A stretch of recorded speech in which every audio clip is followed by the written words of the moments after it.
the traditional custodians on the land in which we meet, and acknowledge the ongoing creative and cultural contribution made by First Nations people as we walk towards reconciliation. I'm going to move off the picture of myself because it feels a little bit weird. No, it's I'm very honoured. Thank you so much for having me. I've also just got to acknowledge that I've got a really bad voice today because for some reason my voice has piped on this morning, so I normally don't sound this husky, so please bear with me. All right, so I have a bit of a strange job title. I am the Curator of Engagement at Museum of Brisbane, and the way I like to explain it to people is by saying that my job is to make sure that we are thinking about people and public experience when we are producing our work at Museum of Brisbane. I curated the exhibition Play Moves, which is currently on display, and I'm also working on Botanica for 2023.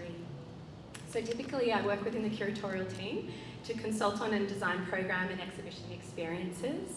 I love my job. I feel like it's a perfect place to mix my passion for art and social history, creativity, art theory, and also arts facilitation skills. So I'm going to do this talk in two parts. I'm going to tell you a bit about my career and how I ended up with this odd job title. And then I'm also going to tell you a little bit about Museum of Brisbane and what we've been doing. So I didn't think that I would be a curator. I had considered it when starting university, but I also rejected it. I went to the Canberra School of Art, and I guess I am also an artist. When I got to art school, I felt for the first time that I was with my people, or maybe the place that those people went. And I was enrolled in print media and drawing, and I did a minor in glass. So my focus was on glass casting processes and using lost wax casting and kiln work. I won scholarships, I topped the school, I was selected for a national graduate exhibition in Perth, which led to other exhibitions. But in terms of art and being an artist, I was really not successful. I had no idea how to do it. So I'm going to throw up a slide now which has some images of my work from the last 10 years. So this is just like a screen grab of my webpage. The web address is up there. You are very welcome to go and check it out. I make very slow, laborious, small sculpture, and a lot of my work is using artisanal skills and equipment. So I'm interested in things that feel like something, and make you feel or evoke a sensation. I use very tactile elements in my work. I work heavily with texture, with light, and light transmission. So pretty much every exhibition I have ever had, I've walked into the gallery space and found someone handling my artwork, which is interesting given the theme of today's talk. I'm not actually going to talk much more about my arts practice. For me, it's quite separate to my professional career. There is a lot of overlap in terms of skill and experience, but I'm happy to answer questions later in the Q&A if anyone has any. So my worky work, as I call it, so the work that earned me money, I started out as an educator at the National Gallery of Australia, and a majority of this was taking school groups on tours. So we have such a big space. I don't know if anyone's been to the NGA in Canberra. Give me a hoy if you have. Yeah, cool, a few nods.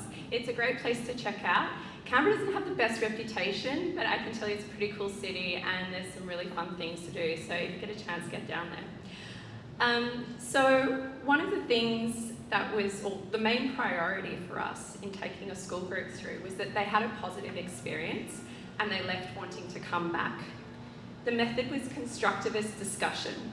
So rather than delivering a script or facts or worksheets, what we were doing, we're trying to model and develop visual analysis skills.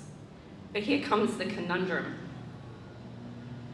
The spaces could be really, really hard for kids and really, really hard for the adults accompanying them. From an overarching perspective, as workers there, we were the custodians of a national collection, and we needed to keep that collection safe. Yet at the same time, we were inviting hundreds of children in every day.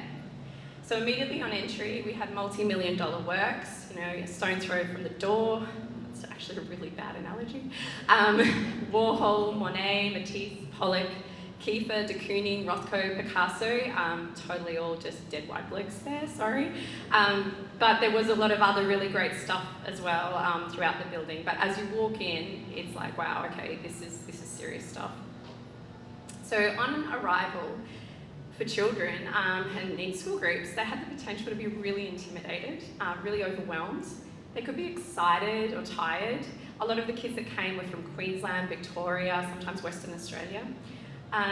They may have been warned on pain of death by their teachers not to touch and told that everything was super fragile, super expensive, and the teachers themselves were often anxious and quite snappy with their students. And stressed people make mistakes. So I really tried to frame every tour as a positive experience. And at the time when I was doing this, there wasn't really a course in this sort of work. You sort of learnt it on the job. So I did a lot of really terrible tours. But I think after a while, there was a methodology that I tended to follow. I'm going to follow up a much nicer photo. This is me around 2011 at the National Portrait Gallery. I don't actually have any photos of school groups because we didn't take photos of school groups in the galleries. But here's some very cute babies with their carers having a grand old time. The portrait in the background is a portrait of Marcia Langton by Brooke Andrews. So with school-aged children, I experimented with lots of different ways to make people comfortable. But my favourite way was to start off by asking people what they thought they couldn't do. So I'd introduce myself, and then I'd open with quite a serious question. Can you tell me what you think you can't do in the gallery? Can we talk in the gallery? And you get all these little serious faces going, no. And then I would say, well, actually, yeah, you can. I really want to hear you talk in the gallery. I want to know what you think. I want to hear your ideas. Can we walk in the gallery? Yes, you can. We want to walk. We're going to go and explore. We're going to have a look around. Are we allowed to look at things? Yeah, cool. Okay, we're going to look at some stuff. We're going to see some really weird things, because art can be pretty weird. And are we allowed to have fun? Yeah, we are allowed to have fun. So all of these questions were framed around giving permission and winning that group over and making them feel comfortable. And the next bit was about helping them be physically comfortable. Okay, so I'm going to get you guys to do something for me. I want you to put your arms out as wide as you can. Stretch out. You're probably bumping into someone you know or someone you don't know. That's fine, I don't mind as long as you don't fight. So I would say to groups, this is your bubble. I don't mind if your bubbles overlap, just be nice to each other. Now I want you to move that bubble in front of you. And this is how far we're going to stay away from the artworks. This is going to keep us safe, this is going to keep the art safe, and it's going to help our friends see the art as well. And typically when I use this method, I didn't actually have to say, do not touch, which was really liberating. Now every group is different, and sometimes we would have to throw it in there. So one of the ways I did it was, if you're not sure what it is, just assume it's an artwork and don't touch it. So the reason I bring up this process is I did hundreds of these tours over many, many years.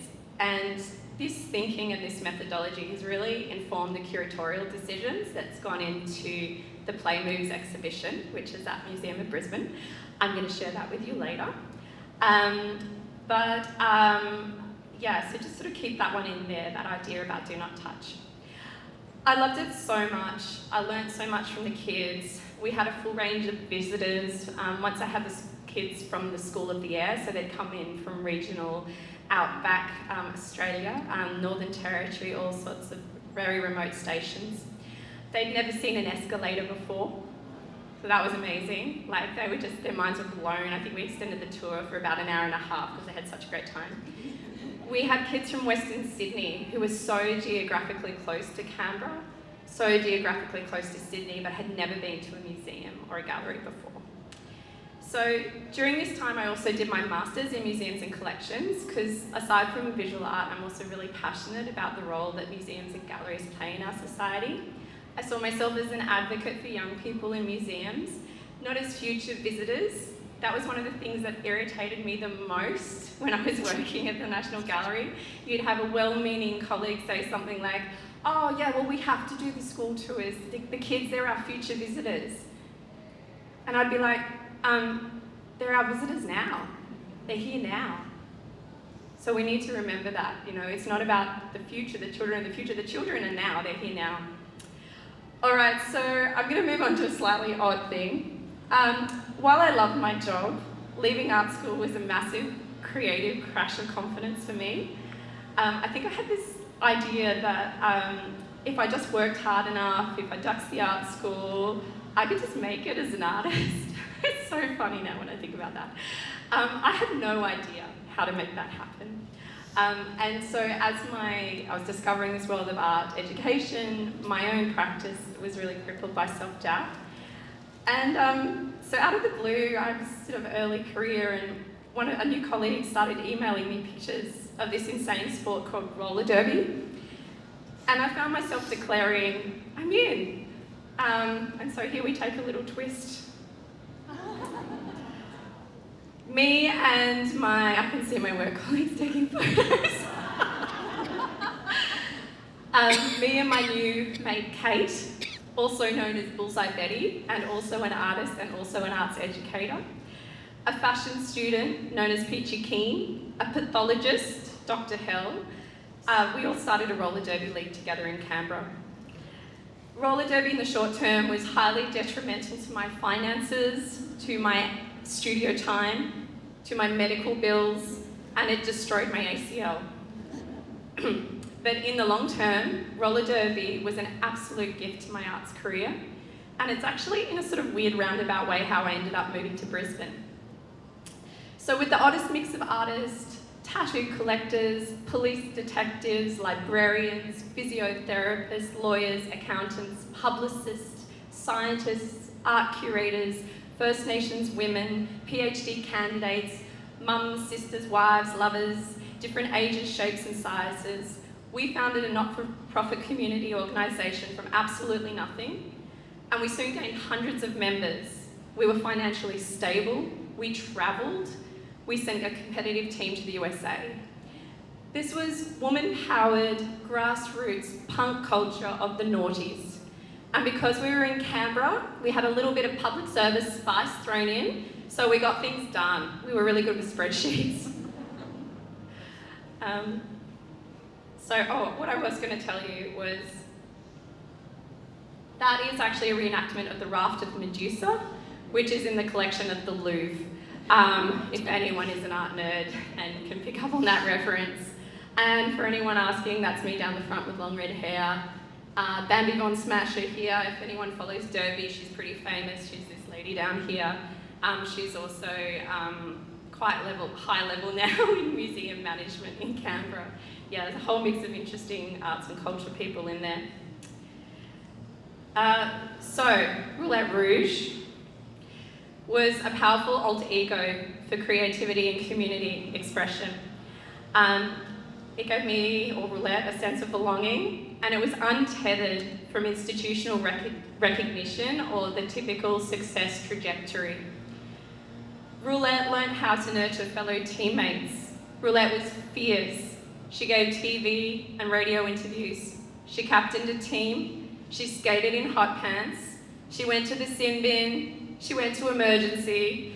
And she skated in front of 3,000 people at the AIS Arena.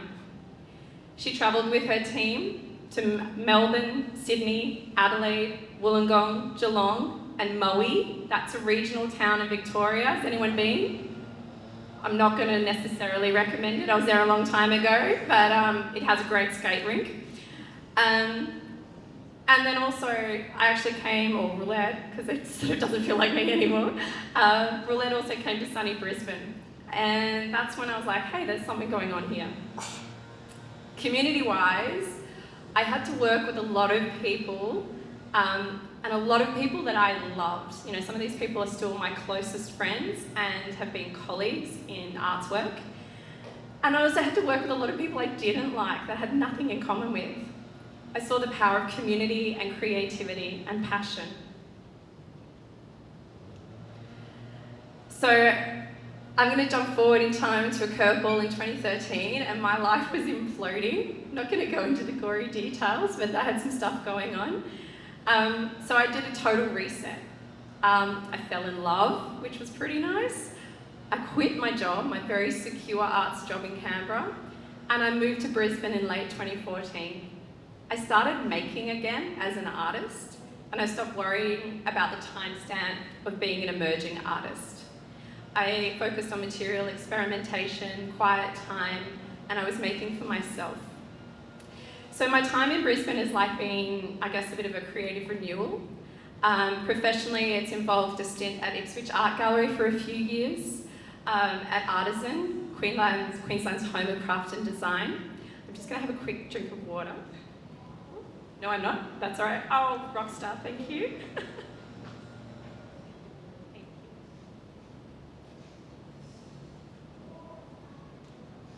Sorry, the voice. All right, we're back. So it's been a time of focus on family, public and community programming. I did a little bit of curation. I was in some exhibitions as an artist. I had 2 babies. We had a pandemic. And I guess I was a little bit unsure about where I was headed. And then I was offered this amazing position at Museum of Brisbane where I've been just over 2 years. I'm so grateful for that opportunity. I have some incredible colleagues, some of whom are here today, because that's the sort of supportive people they are. And I was really excited to come into the team. We were moving to a model where we were really attempting to curate projects. So we were considering opportunities for the public to be involved right from the start, to actually contribute to projects as well. And post-pandemic, we were trying to make the experiences more people-focused, more educative and more relevant. And it was a real shake-up, people had been so isolated. So in 2021, my team and I designed a number of activations for the school holidays, and one of these is up on the screen at the moment. The target demographic was children and their families. So this was picking up on this desire that people had to connect tangibly with each other, to meet up, to learn new skills, to share.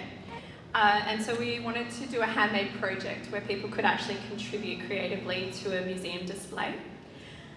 So we put the call out on social media for people to make a sunflower, and a sunflower, like the parameters were no more than 20 centimetres wide or 20 centimetres across, and it needed to be made of textile. So I was hoping we'd get like 50 contributions, and we ended up getting close to 300. So here they are on display in the gallery. The project was actually to retrofit an exhibition space and fill it with all sorts of activities. So there were other rooms which you could draw on the walls and things like that. And then we also had a sunflower making activity that people added to this as the exhibition went on. So it was like a giant colouring book in a way. One of the beautiful connections that we made out of this project really organically was meeting the Queensland Spinners and Weavers Association. They turned up one day with a whole box full of sunflowers, including one which had been made out of hand-spun, hand-dyed wool and then crocheted. It was the most delicate, beautiful, lovely thing. Anyway, they were an absolute delight. And when I was working on Botanica, the next year, I had this crazy idea, and I reached out to the community to help us do it. So we built a relationship with them, and we produced Neon Night Garden. So this was inspired by a bioluminescent fungi called Omphalatus nidiformis, or also known as ghost fungi. I don't know if anyone's into fungus, but I got really excited about fungus for a few months there. Anyway, through their skill and enthusiasm, the spinners managed to make over 777. They made way more than that, but they loved that number so much that they just stuck with that in their narrative. But they knitted, they felted, they crocheted, and then we installed them together in the Botanic Gardens. So here's an image here of them up close and at daytime. It was really difficult work to photograph, but it was actually a space that you could walk through, and we had about a 50-metre line of people waiting to actually enter the space, so it was incredibly magical.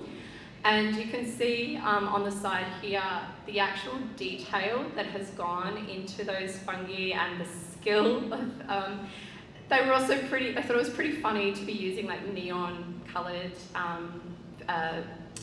yarn as well. So yeah, it was quite a fun project. And it's interesting, like looking back at it, I can actually identify individual makers based on the style and the way they stitched it. So yeah, it was a really beautiful project. And we've got Kim Texter here, who's the president of the organisation.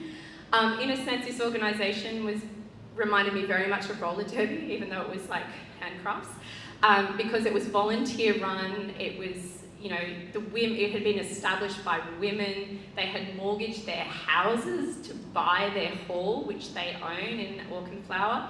They regularly have open days and do workshops. If you're into learning some skills, they're beautiful. I'd check them out. So from here, parallel to this, we were also developing a new exhibition project at Museum of Brisbane. And the goal of this exhibition was to encourage people of all ages, all abilities to play. And while this exhibition was designed to be child and family friendly, it wasn't meant to be an exhibition specifically for children. So Play Moves was designed to encourage creative autonomy, connection, collaboration, divergent thinking, discovery, not just for kids. And so we commissioned 6 new works for this exhibition, and the brief was to create participatory artworks that invited the audience to become a participant rather than a viewer. So we had 4 Brisbane artists or collectives in this group, 2 interstate artists or collectives. It was about 12 artists in total who produced new work. And the creative practices span across digital design, music, performance, and sculpture. So this has actually been our most popular exhibition at Museum of Brisbane since we opened. So the first was the most, so yeah, coming second, but we're pretty proud of that.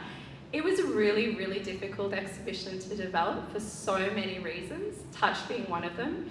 We have subverted that paradigm of and the expectation of people in spaces. And it's also been really challenging to work out how we can do that and have people enter that space and then exit that space and move into the museum. But so one of the really important things that I sort of referenced before when we were waving our arms around was this idea of giving permission and this positive prompting. So one of the things that we've done with the didactics throughout the exhibition is we've tried to minimise the use of please do not touch, and instead we have things like please touch me gently, please squeeze me gently, hug and hold me kindly, please replace me, climb inside and listen. So this work here is Archiloom. It's produced by Slow Art Collective. They're 2 artists from Melbourne, and they're presenting weaving at an architectural form. It's like a giant shelter, and the work changes over time. So it's decorated and dressed by the repetitious action of the participants. Its walls and canopies comprise of colours and textures, and it reflects people's creativity.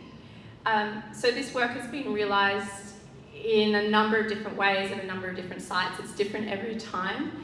We've actually really found it fun as staff because we have to spend a lot of time undoing a lot of weaving that people have done into it. So we have this ongoing pile in our staff room during meetings that we're pulling apart, which is very, very relaxing. Yeah, so it's really interesting how this works too. People just don't seem to need instruction. They just walk up to it and start participating, which is fantastic. This is me and my kid having a play with Tara Pattenden's work. Tara came into the exhibition. We worked on developing a work further that she presented at Metro Arts earlier in the year. Tara is a creative technologist, so she experiments with technology. She's interested in this idea of democratization of music. So she refers to this like a discordant orchestra. So these tentacles on the wall, they've got electroconductive thread through them. So when you squeeze them or touch them, they squeak and they chirp and they whoop and they make really weird noises. And it feels a bit naughty because of the shape. So yeah, so I did say this exhibition is for adults, not just kids as well. It's a really joyful artwork, and accompanying it you can see there's some images on the wall behind out of focus. She's actually made a procession of monsters. Typically she uses a motif of tentacles, but for these monsters she gave them hands because she wanted to imagine how they might play those instruments. So it's a very fun work. Counterpilots, you may be familiar with Counterpilots' work. They're artists in residence at Metro Arts, I have been for a while. They typically work in the performance interactive theatre space. And we gave them a really difficult challenge. We were saying, hey, can you do something that we can put in a museum? It's got to be there for 4 months and you can't have any performers in it. So they came up with Monotone Industries, which, as they put it, is like a reverse escape room. So it's designed to simultaneously repel you, but also intrigue you. So it's a mundane 90s-esque office, and it features bland furniture, corporate stationery, fluoro lighting, coffee stains, and it just evokes that inevitable boredom, the banal windowless room that I'm sure all of you here are trying to avoid in your creative career choices. So there's humour peppered throughout this entire work. As you touch things, things happen. So you might open a drawer and you get a musical track. If you can get all 8 drawers working together with other people in the space, you can actually remix a piece of music. There are lights that come on and off. There are all sorts of different interesting things. So I really recommend coming along and having a play with a friend. Counterpilot referred to an accidental choreography. They want people to have to interact with strangers to make discoveries. All right. Are there any digital designers or computer people in the room? Just give me a little wave or a nod. A few, yeah. I'm really sorry for everything I'm about to say. This is not my comfort zone. Cy Carlin is an incredible artist, digital designer based in Brisbane, and we were really interested in working with Cy as him as a creative practitioner. He'd supported a lot of other work we'd done at the museum, but we wanted to give him a chance to do his thing. Digital Playground evokes elements of the natural world, and it's a new take on visual and digital play. It's interactive, so basically when you stand in front of the work and move, it responds to you. Now, we've seen interactive digital technology a lot over the years. What is so fascinating about this program is that it's generative. So basically, in lay terms, it means that the computer is responding to what you are doing, and then that sets off more chain reactions, and the computer responds further to that. So you can never ever reproduce the same work twice. It actually is learning from you. So it's a little bit like a lot of those apps that are coming up now where you can reinvent yourself or create an artwork, but I think a lot more beautiful. I got a slightly supportive nod from someone who said they're digital, so I'm feeling okay about this. Thank you for that. Cy's, yeah, really interesting maker. All right, so getting on to the last few works. This is a work, or a segment of a suite of works by Offerings from Unite Play Perform in Sydney. Offerings is a performance artist. Showing it in a museum is a bit of a new thing for her.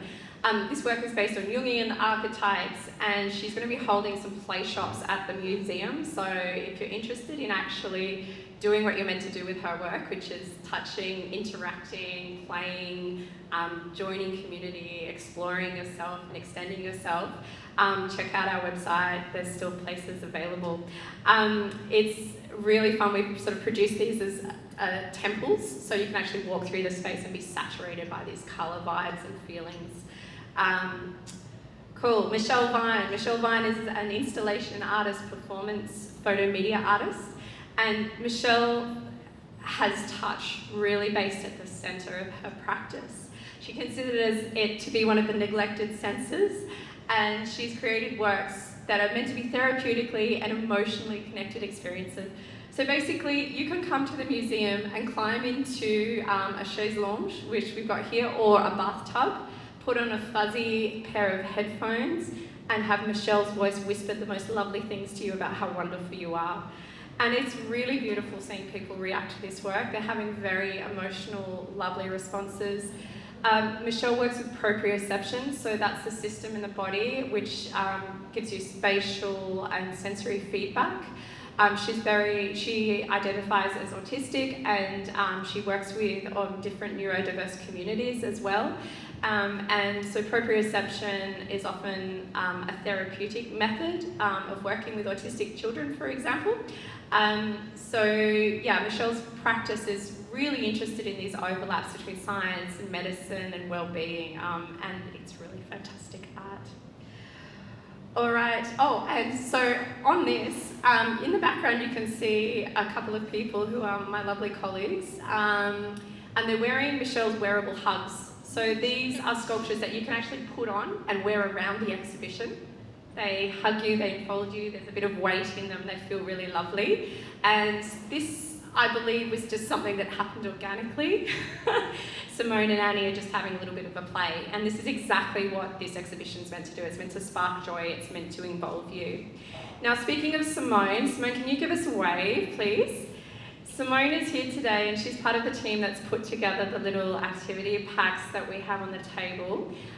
This is a weavable activity. This is something that we came up. We have this exhibition full of activations and things that you can do, but we also know that some people's method of creative involvement is not necessarily being out there in front of everyone. Sometimes they just want something to do with their hands or to take away and quietly do at home. So you are welcome to keep this pack. You're welcome to start having a play with it for the rest of this morning. Simone is here. If you want help getting started, just give her a hoy. Yeah, cool. All right, so I'm going to end with a few meaningful and profound thoughts, because why not? It's the morning. What I guess I wanted to sort of come back to full circle in terms of my career and thinking about creativity and creative work is what I brought to the Museum of Brisbane as a curator. It's a big belief in the value of cultural institutions, servicing and providing for the public.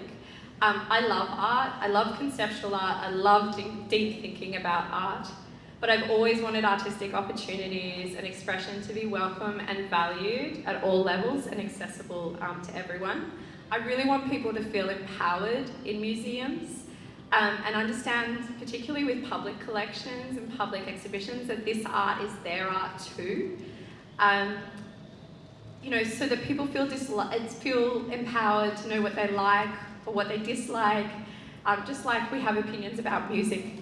To be able to think and reflect on the whys and the hows, to feel nurtured, supported, valid in their own creative exploration and experiences, and to be able to be transformed.